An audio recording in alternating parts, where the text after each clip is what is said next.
Hello, hello, hello, sir. What's going on, people?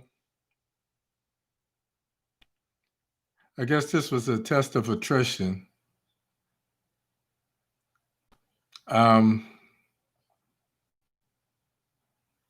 if you're hanging in the wings, you know, I basically did what I felt I should do. I conceded to the president-elect. He was talking about some ambitious plans for his first 100 days and what he wanted to accomplish um, coming out of the gate, for as COVID was concerned, for as finding money and getting money into the hands and pockets of Americans who are struggling. He talked about increasing um, the stimulus package back to the $2,000. So basically complementing with the $600 that most of us already got. And if you haven't gotten it already, I can help you get it for, no, I'm just joking. Um, Giving you an additional $1,400. And he talked about some unemployment and things of that nature. So that was really good. He talked about the most striking thing to me was he talked about the richest people here in America, how they were faring out so well during this pandemic. And I find myself wondering just how. But I take him at his word. That's probably something that I'm going to try to research. I know that the richest 1% is always in take mode. So they usually get theirs off the top. That I'm sure that last stimulus package they got in the tune of 1.5 million, and probably some tax breaks as well, really helped them do some things. So if you are back with me, I want to tell you guys hello, and I see folks are slowly coming back. We're late tonight as a result of no fault of our own. Say good evening. Hey, good evening, good evening. Hi there, hi there. What's up, Jay? Hey. Okay, roll call. When I watch you guys come up on screen and I'm just kind of filibustering, um, Janice will remember we had an 8th grade teacher named Miss Garibaldi. She introduced us to the word filibuster. Whenever we were goofing off in class, she would say, "You're just filibustering, you're filibustering." And it wasn't until I got older and started getting into politics that I understood what Garibaldi was talking about. Um, but I'm just kind of filibustering, giving people a chance to see if they're going to come back. I know you guys have schedules and what have you, and you try to get within a specific time. And I try to keep our talk, this podcast, within that slotted time period. But I feel like I don't know. You were watching Starsky and Hutch, and then we had this special report, this breaking news that came in. So I felt like it was only right to put my ego aside for my show, because I think one of the things that we've been doing here in America is everybody been kind of concerned with themselves and feeding their egos and their pocketbooks and such. So with that said, I'm gonna go ahead and I'm gonna talk a little bit about what I had planned for you guys tonight. Um, I'll start off the way I usually start off. I'll say good evening to everyone. I want to welcome you guys to the show. Those that came back, I really, really, really appreciate your, I don't even know what to call that other than love, for showing me love and coming back to get these few little words that I put together for you tonight. I usually say thank you for spending your Thursday night with me. This just takes it exponentially so. So thanks a million. Kisses to everybody and daps to the brothers. Hey, right on, right on. Um, you guys know me. I'm Hank Batiste. They call me the Renaissance Man, or Rennie for short. I'm your host tonight, and the voices in my head are just mad, totally disgusted. I call my show I've Got Something to Say, so it must be true. I really wanted to get this word to you because I feel we're living in a divining moment in history, not just American history, because what's happening here is not happening in a vacuum. What's happening now, the entire world sees. So we've put on all our dirty laundry on the line for everybody to see. And this stuff is not crystal clear or white, no pun intended. So as we live through this influx, we watch it unfold. I find myself just being flabbergasted because this is a civics and a history lesson that we'll get to tell our grandkids. Some of our grandkids are old enough to even be able to convey the word to their kids if you have grandkids that age in the teenage years or early 20s or whatever. So again, thank you for coming back and spending this Thursday night, at least this time with me. I want to talk about a couple things tonight. I want to talk about Despicable Donnie's minions, and I define them as a diverse group, ranging from the dirt poor to the very affluent and well-connected. What we've learned is that these Republicans are not as appalled as they pretend to be. Remember last week, some of them, especially Lindsey Graham, this dude is a feather in the wind. He has no direction of his own. Whichever way the power struggle is blowing, that's the way he flows. So, they always say a man who doesn't stand for something will fall for anything. And I guess if you look it up, Lindsey, I'll call him Lindsey the Leash and some other things. But I just think at some point you have to not think about party.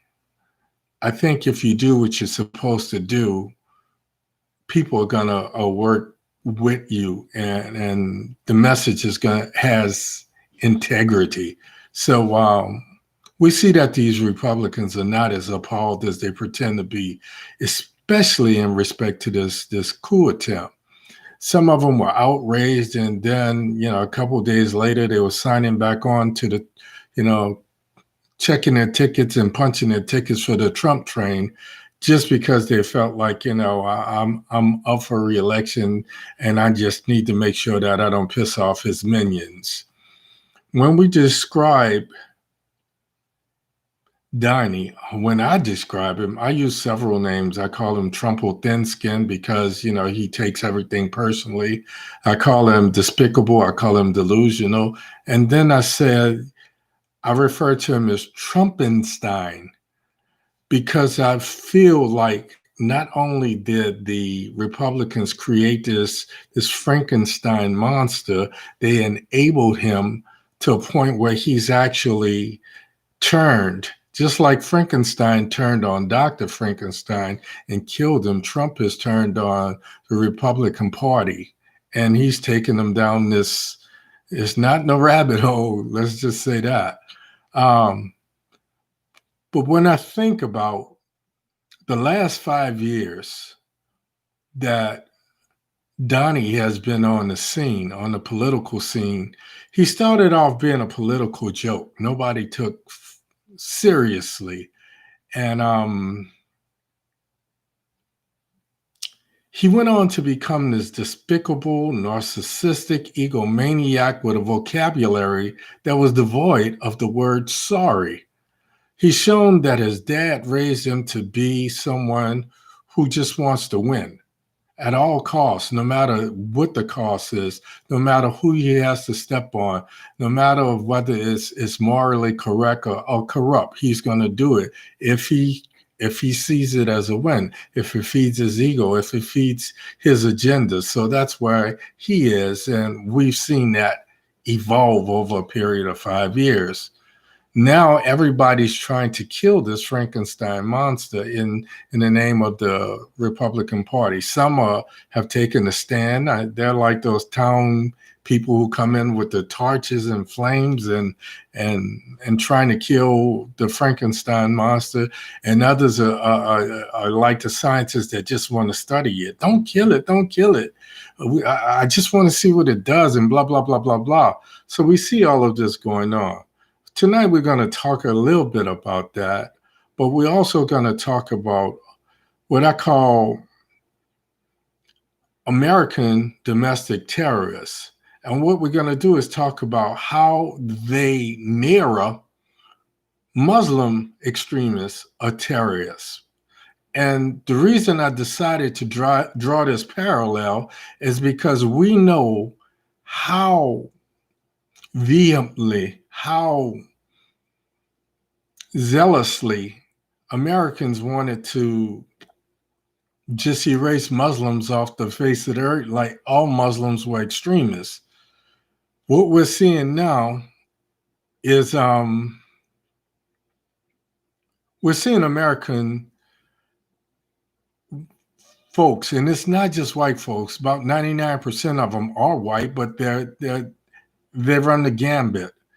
When you see groups like QAnon partner with groups like the Proud Boys and the white GOPs that like Mitch McConnell have, and they become radicalized.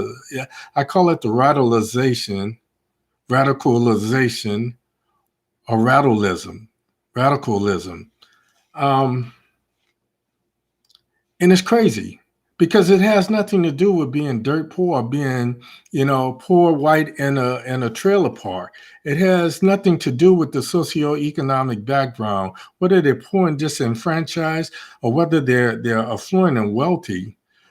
There are nefarious entities that use fear of a black planet and the darkening of America as a tool to radicalize these people. And on January the 6th, we saw strange bedfellows unite in a coup attempt. Now we're starting to see some of the politicians, that's these politicians and their tricks, who will do anything to try to hold on to this power. So we're going to talk a little bit about that. Last thing I want to talk about is we're going to explore all the people, the co-conspirators that were caught up in this coup attempt. Because now what we're starting to see, and what I told you a little while ago, was it couldn't just be those people that came out there and Trump said, let's march down the street, and they just went buck wild. They had to have some other people in there. They had to have some, what I call co-conspirators.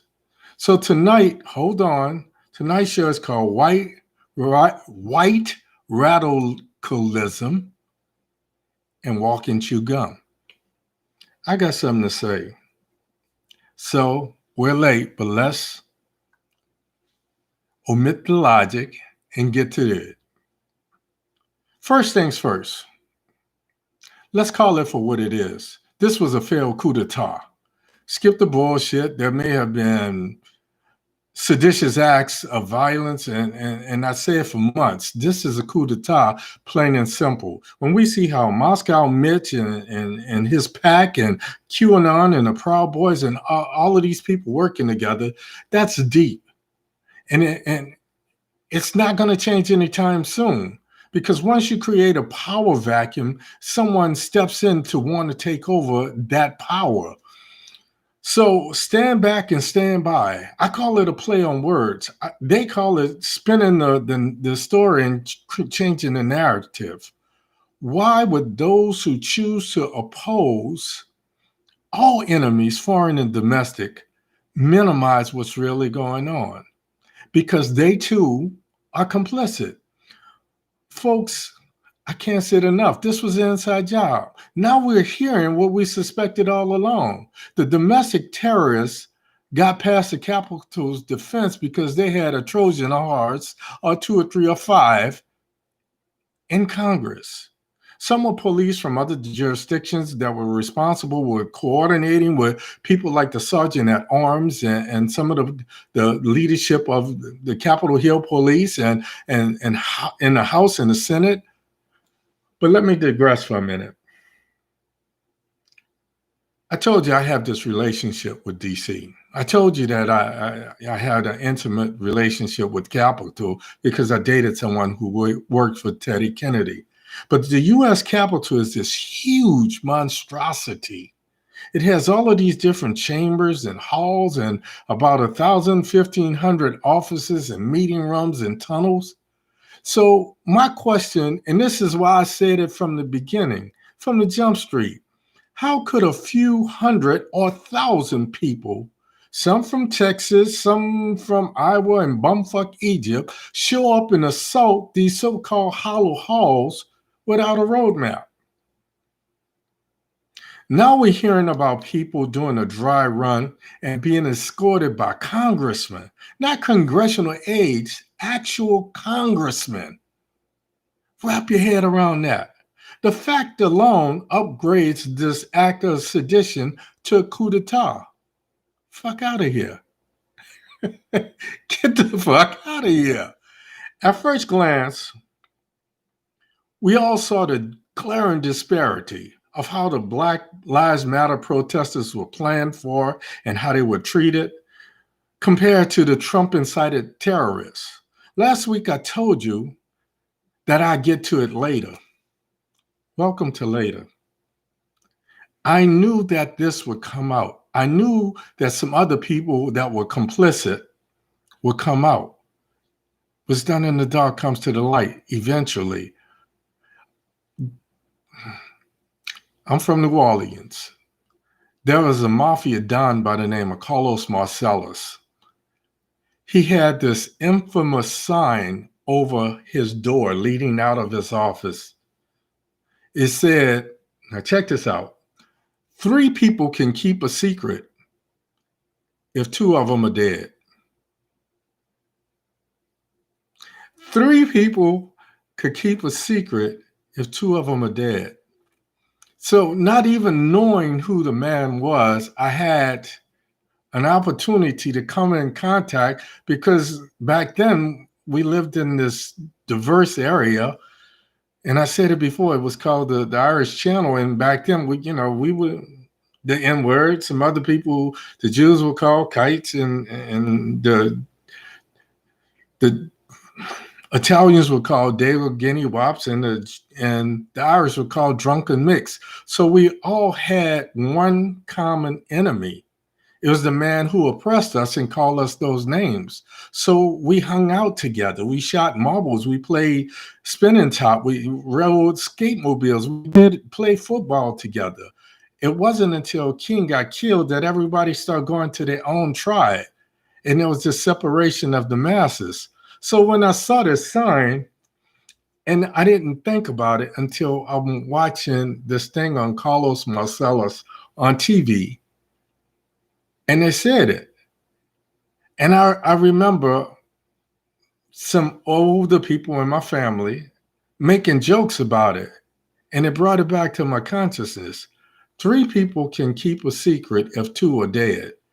All of this cool stuff, all of those cool conspirators, I knew it would come out. That's the later that we are right here, right now. I knew it would come out because those people couldn't keep a secret. As soon as you tell some people that they're going to be arrested, they sing like Luther Vandross and Patti LaBelle. Oh, ah, for real. What we saw on TV was pawns. All of those videos, those were pawns. Those were not the major players. There were pawns. We saw about 25,000 extremists turned terrorists when Trump incited them to violently seize Congress. Pawns. What happened was a smokescreen to mask the coordinated effort to steal the certified votes and somehow steal the election. The people we saw were just public pawns sacrificed to protect the real conspirators, the real crooks. Ashley, a 35-year-old Air Force vet, she's been radicalized and brainwashed by fear. The promise of white privilege. How could you serve 12 years in the Air Force? The Air Force isn't the real military. Air Force is a 9 to 5. My son was in the Air Force. I call it the chair force. I wish that I was smart enough to go to the Air Force like I started to do. I'd have did 30, 35 years. I'd have came out a damn colonel. But that's beside the point. This girl, 35 years old, served 12 years in the military, in the Air Force, military or Air Force, one of the two, side by side with all races, fighting Muslim extremists. Come home, get radicalized. And when you look at her in these videos that she made, saying that she would rather die than to see Joe Biden as president. She drove from San Diego all the way to DC to be a part of this group. Unfortunately, Karma was listening and she got a wish. Pawn. Kevin Numbnuts, I call him Kevin Numbnuts Taser, a 55-year-old man from Athens, Alabama. Unfortunately, his headstone is going to say his final act before dying was a self-induced heart attack while trying to steal a picture of Tip O'Neill from Congress, from Capitol Hill. Really? I can't make this shit up. Pawn. Roseanne Boylan. It's a 34-year-old woman. And I'm going to talk about it later, but I'm going to show you the differences. 34-year-old woman, recovering addict from Kennesaw, Georgia, just north of Atlanta in Cobb County, not too far from where I lived, as a matter of fact. She was trampled by her fellow terrorists while carrying a revolutionary flag that said, "Don't tread on me." Sadly, she got run over by what she believed in. Pawn. Number 4, 50-year-old Benjamin, a computer programmer. He was from Ringtown, Pennsylvania. I don't know where it is. And I thought I knew Pennsylvania. I don't know where Ringtown is. He formed a company, a media company for Trump's minions called Trumparoo. Can't make it up. Check it out yourself. Trumparoo.com. One of the things that Trumparoo did was offered rides to Trump's minions who wanted to get to DC. Many thought that they were just going to a protest. Some say he had a stroke. Who knows? Pawn.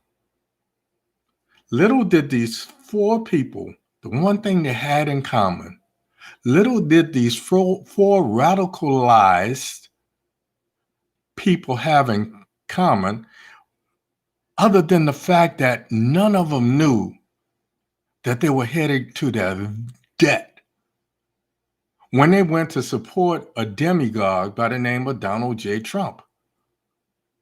They had been promised somehow that they were doing something patriotic.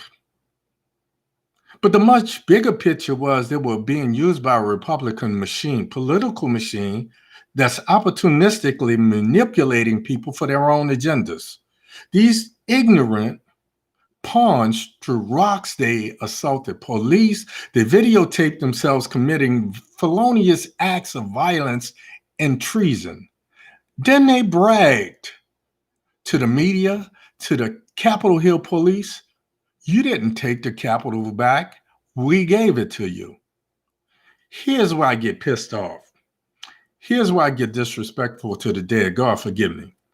When George Floyd and Ahmaud Arbery were killed, were murdered, the media somehow tried to disgrace their memory by talking about what they did in the past. These people were painted as patriots, misguided patriots who were incited by this president. Some of them was living these, I don't care if the radicalization took 6 months or 6 years. They had a chance to make some changes. And when they didn't, they had no one to blame but themselves. So every time we see a sociopathic serial killer whose actions are mitigated with the excuse of mental illness, I cringe. I know that it's someone devoid of color. So say it with me. Fuck out of here. These congressional conspirators. If anyone is to blame for everyday people being radicalized, it would be Ted Cruz, it would be Kevin McCarthy, Donald J. Trump, Mitch McConnell, Mike Pence, and about 140, 150 others calling themselves Republicans who enabled Donnie's despicable, narcissistic, delusional behavior because it insulated their party's quest for absolute power, plain and simple. These are the same people who refuse to do the right thing and pressured Trump to step down and pressured Trump to say that you lost this election fair and square.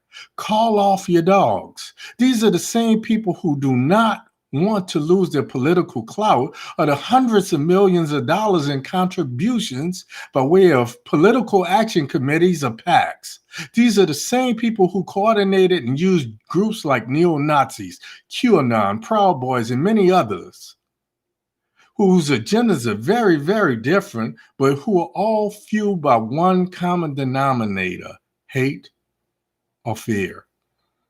Instead of relying on a level playing field where we all compete and best man or best woman wins, they cheat, they manipulate, they use others to do their bidding. They pretend to be appalled. They have the caudacity. Caudacity. Let me digress for a minute. I stole this word from my daughter. Caudacity. When defined, caudacity is Caucasians who have the audacity, the mitigated gall to pull off some of these things. Caudacity. You can use it.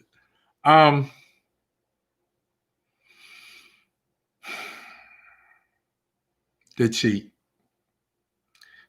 They pretend that they're appalled. And then they backtrack. They have the audacity on steroids. They have the gall to spin a narrative and insult our intelligence, our collective intelligence, when they constantly commit acts of sedition. Then they say that the end justifies the means. They just wanted to get their country back. We all knew that the despicable Orange One and his co-conspirators were planning something. Somewhere around November the 10th, a week after the election, he said, wait until January 6th. Way back then, the hair stood up on my neck and I knew exactly what he was talking about. Because the media was already telling you what would take place on January 6th. This was the last nail in Frankenstein's coffin. This was his last-ditch, desperate attempt to steal this election. So I knew he was getting these people together. When he stood up the month before that And he told the Proud Boys, stand back and stand by. I knew it was coming. Why didn't they? FBI said there was all this chatter. Then they come out today and they say all of these people, at least 100 of these people were on the threat list. So how were they able to get to DC? How were they able to get on an airplane? What happened to NCIS and the traffic cams picking up this person leaving this known jurisdiction? And oh, now he's in LA. Oh, now he's in Vegas. Oh, now he's in Arizona. Oh, now where's he headed? Oh, what day is it? What happened to these people being followed around in the halls of Congress and no alarms went off, no red flags?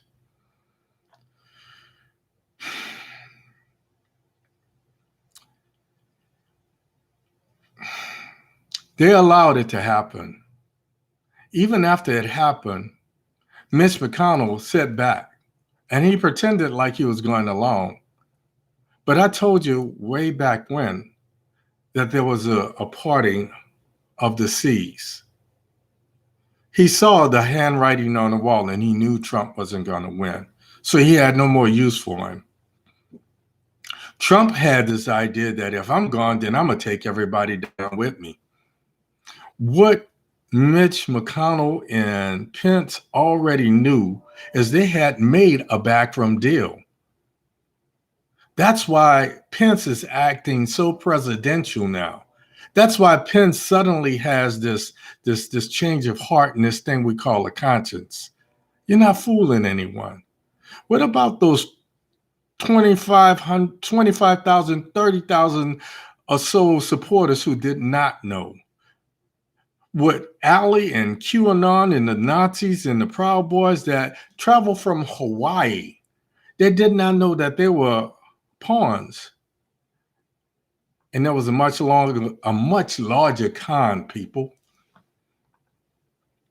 It was the Civil War and the GOP. My final word on the terrorist coup and the Civil War to regain control of the GOP is this. Mitch has been playing this game for about 35 years or more. He's arguably the richest senator, and Kentucky, conversely, is arguably the poorest state. What he found in Trump was what I call the ultimate pawn, because he's self-absorbed, he's egotistical, he's delusional, he's narcissistic, and he has these despicable antisocial tendencies. This was perfect. All he had to do was give him a microphone and let him go for it. The political con, if you will, was pretending to go along with the lie that the election was stolen, trying to get control of the Senate again. And when he no longer could, it all came tumbling down. How could you tell this lie? And here's what Mitch was. How can I endorse this lie when Trump is at the top of the ticket and he fails miserably, but all of these Republicans on the bottom of the ticket succeed? So I knew that these two were coming through. The shit is chess, ain't checkers. Time and time again, we saw all Trump wanted. He feared coming out of office because now the wolves were at the door. Once delusional Downey learned the code words and got them to believe he was making America white again, Mitch had him covered. So that was that 1-2 punch that we talk about. Lindsay the Least, Ted Cruz, Foley, and others, they're too small to even talk about. But there has to be a price for what they did. Then they talk about walking and chewing gum. Somehow they have to be able to work on the things that Biden wants to work on and handle what? Another impeachment. Mitch has been baiting this carrot because he's played the game for so long. He's a master at this shit.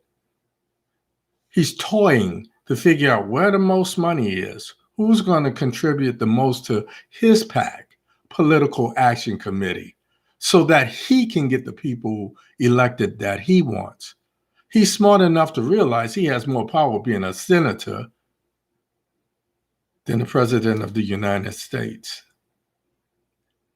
I told you guys a long time ago, Trump wasn't smart enough to do this by himself. He had the microphone, but Mitch was the puppeteer. I'm not going to talk about any of my predictions. You've seen them all come true this week alone. You've seen the Trump finally said that he wasn't going to be at Joe Biden's inauguration. I told you that a long time ago. We all knew that. That's a no-brainer. We see the power struggle. We see that Trump is not just going to fade into the background and take his licks and run. Like I told you before, the one thing that I want everybody to look out for is these little Trumps, the Eric and the Donald Jr. and the Ivanka and all of them, and the Jared Kushner. I want you to see them, watch them disappear. They won't be at Mar-a-Lago, despite any pardon their daddy or father-in-law gives them. They're going to some country that we have a non-extradition treaty with. That's what's going to happen with them. So I want to cut this short because the people that came back, I appreciate you coming back as always. As always, I'm honored, I'm humbled that you decide to spend this time with me. As always, I'll see you here next Thursday. Same Baptiste time, same Baptiste place. And if Biden just happens to come on at 7:15, I'll just send you a message that says, I'll be on afterwards.